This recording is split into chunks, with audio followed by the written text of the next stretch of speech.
ខ្លះល្ងងដូចខ្ញុំសុំធ្វើនូស្មោព្រោះទៅសុំទោជំនួសឲ្យសង្សារគេធ្វើមនុស្សល្អក៏ត្រឹមឈ្មោះឲ្យពីរស់ទេល្អល្អប៉ុន្តែគេមិនអាចស្នេហាដល់ពេលឈឺចាប់អូនបបួលបងចូលរួមជាមួយសូមបងជួយសំដែងល្ខោនស្នេហាចង់បាញ់ឈឺគេបានទេបើបងសុំធ្វើសង្សារសន្យាស្រឡាញ់គ្នាលេងលេងខ្ញុំឈរងប់ងប់ចង់ជួបពេលចាំមុខផ្ទះគេទូរស័ព្ទទៅសួរ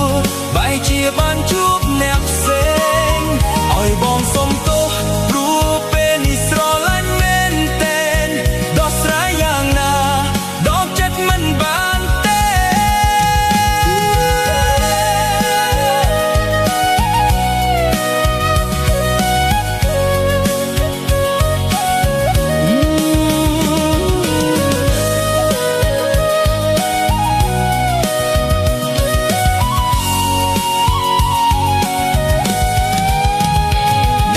ខ្លះល្ងងដូចខ្ញុំសំពើមនុស្សស្មោះព្រោះទៅសំទោជំនួសឲ្យសង្សារគេធ្វើមនុស្សល្អក៏ត្រឹមឈ្មោះឲ្យពីរស់ទេល្អល្អប៉ុន្តែគេមិនអាចស្នេហា